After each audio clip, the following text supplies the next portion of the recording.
नमस्कार किसान भाइयों, स्वागत है आपका शिवाजी कृषि फार्म पर।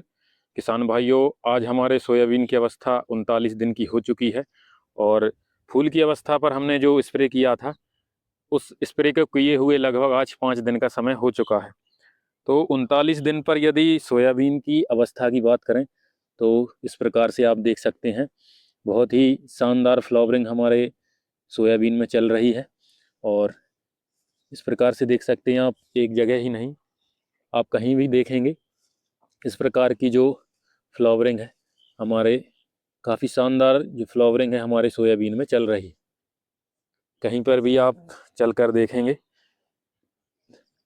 इस प्रकार से देख सकते हैं, ये कुछ इस प्रकार की जो फ्लावरिंग है वो हमारे सोयाबीन में चल रही है। ब्रांचिंग की बात करें तो काफ़ी शानदार ब्रांचिंग इस सोयाबीन की हुई है। इस प्रकार से देखते हैं, काफ़ी शानदार ब्रांचिंग। और तने की यदि बात करें तो तना भी बहुत मजबूत है। इस प्रकार से देख सकते हैं, काफ़ी जो मजबूत तना है वो हमारे सोयाबीन का दिखाई दे रहा है। तो 5वें दिन पर यदि फूल की अवस्था वाले स्प्रे के रिजल्ट की बात करें तो पूरे खेत में हमने चल के देख लिया है, कहीं पर भी हमको किसी भी प्रकार की इल्ली नहीं दिखाई दे रही है और उसके साथ ही किसी भी प्रकार के रस चूसक भी उड़ते हुए नहीं दिखाई दे रहे हैं। जो सिल्वर गोल्डन बीटल का डैमेज कुछ समय पहले दिखाई दे रहा था तो वो भी अच्छे तरीके से कंट्रोल हो चुका है। और जो 05234 और चिलेटेड माइक्रोन्यूट्रिएंट का हमने मिक्सचर स्प्रे किया था, तो उस स्प्रे का रिजल्ट आप देख सकते हैं, काफ़ी शानदार फ्लावरिंग हमारे सोयाबीन में हुई है।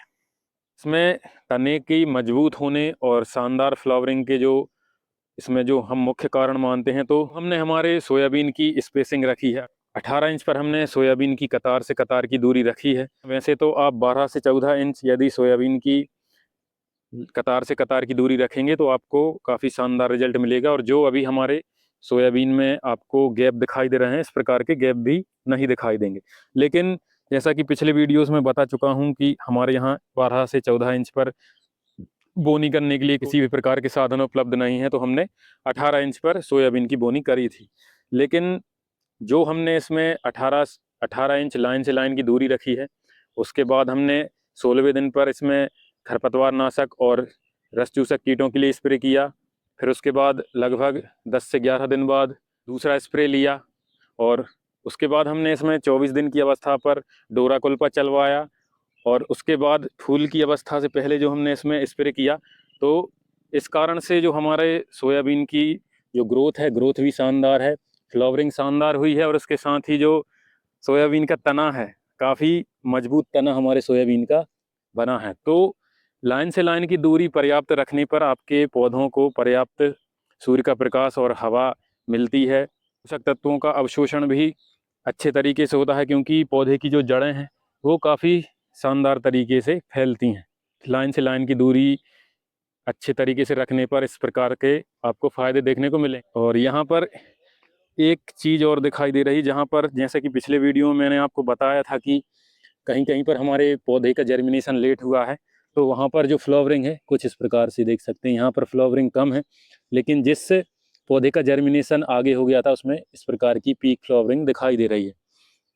उसके साथ ही जब हम खरपतवार नाशक का स्प्रे करते हैं तो वहाँ पर भी अपनी जो फ्लावरिंग की अवस्था है वो 2 से 4 दिन लेट हो जाती है। जैसे यहाँ पर जो हमारा खरपतवार नाशक है वो 2 बार सिंचा है, तो यहाँ पर कुछ जो फ्लावरिंग है वो थोड़ी कम दिखाई दे रही है। और यदि आप थोड़ा अंदर आए जहाँ पर एक बार ही खरपतवार नाशक का स्प्रे होता है, तो वहाँ पर जो फ्लावरिंग है काफ़ी शानदार दिखाई दे रही है। तो खरपतवार नाशक का स्प्रे करने पर भी आपकी जो फ्लावरिंग है वो 2 से 4 दिन डिले होती है। और यदि पौधा ज़्यादा स्ट्रेस में जाता है तो वहाँ पर फ्लावरिंग कुछ कम मात्रा में आपको दिखाई देगी। तो ये कुछ 39 दिन पर हमारे सोयाबीन की अवस्था है, काफ़ी शानदार फ्लावरिंग है, किसी भी प्रकार की इल्ली का अटैक नहीं है, ना ही किसी भी प्रकार के रस चूसक कीट दिखाई दे रहे हैं। इसी तरह खेती से जुड़ी जानकारी के लिए हमारे यूट्यूब चैनल को सब्सक्राइब कर लें।